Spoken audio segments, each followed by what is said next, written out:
बने रहिए हमारे साथ परम पूज्य भगवद गीता से चौथी सीख जानने के लिए, जो कहती है कि इच्छाएं तो मन में आएंगी और जाएंगी, भला इनसे कैसे और क्यों बचे, ये जानने के लिए चौथी सीख जरूर सुनिए।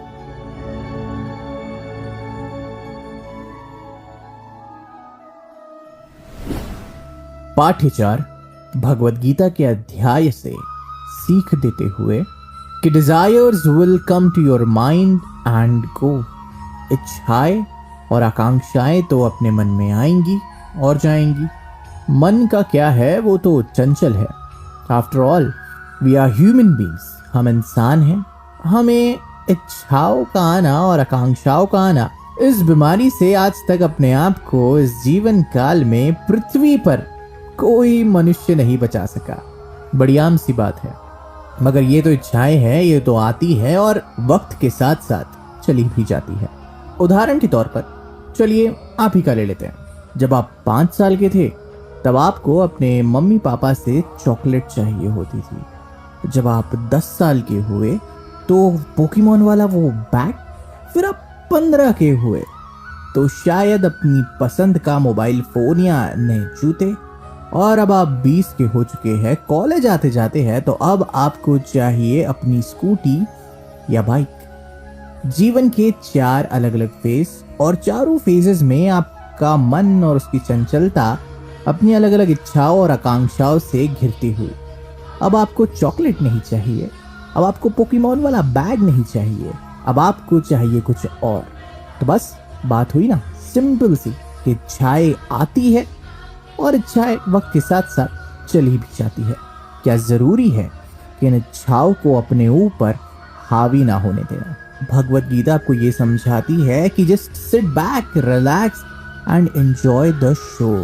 जीवन के कार्यक्रम का मजा ले, लेकिन याद रखें, इच्छा पूर्ति के लिए बुरे काम काज करना जिसमें आपका कोई मत हो और आपको खुशी मिलती हो, तो ऐसी इच्छा रखना और ऐसी आकांक्षाओं को पालना खतरे से खाली नहीं है और जीवन के लिए घातक है।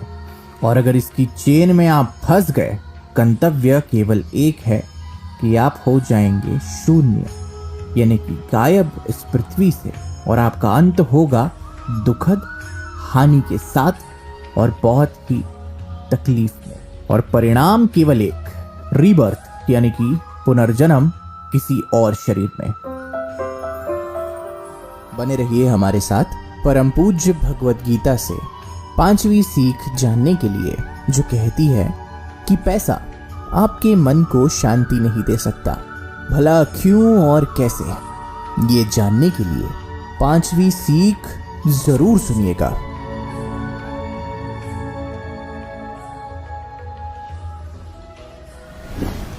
पाठ्य 5 भगवद गीता के अध्याय से ये सीख देते हुए, a mind full of thoughts about money cannot concentrate nor meditate. एक ऐसा मन जो हर वक्त सिर्फ और सिर्फ पैसों के विचारों से भरा हुआ हो, वो मन न कभी ध्यान लगा सकता है और ना ही शांति को प्राप्त कर सकता है।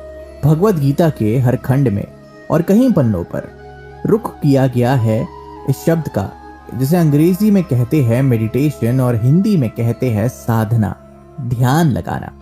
और ये एक ऐसा नॉन फिजिकल एक्टिविटी है, यानी कि जिसमें शरीर की ताकत का इस्तेमाल नहीं किया जाता, जो आपको अपने अंदर की इनर पीस से जोड़ता है, जो आवाज आपके भीतर वास करती है। और उस अंतरावाज को, जो शांति का प्रतीक है, आप उसे केवल तब सुन पाएंगे, तब महसूस कर पाएंगे, जब आप अपने मन को एकदम एकांत, मोहमाया से दूर, एकदम शांत और खाली रख सके। पैसे के पीछे भागना और पैसों को पाने के ये जो विचार उत्पन्न होते रहते हैं बार बार, जब तक ये आपके मन की शांति के साथ खिलवाड़ करते रहेंगे, आप इनर पीस, अपने आप में, अंतरात्मा में कभी शांति को नहीं पा सकेंगे।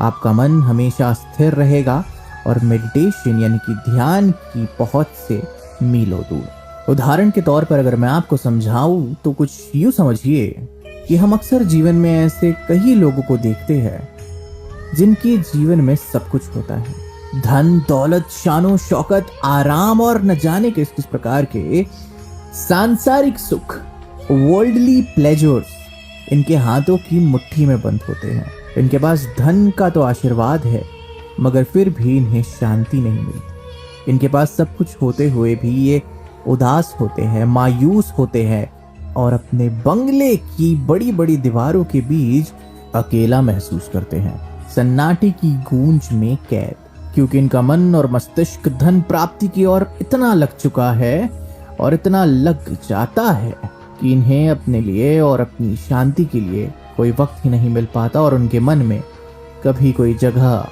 उत्पन्न ही नहीं हो पाती। धन जरूरी है, मगर शांति सर्वोपरि। बने रहिए हमारे साथ परम पूज्य भगवद गीता से छठी सीख जानने के लिए, जो कहती है कि जो होता है अच्छे के लिए होता है, भला क्यों और कैसे, ये जानने के लिए ये छठवीं कड़ी जरूर सुनिएगा।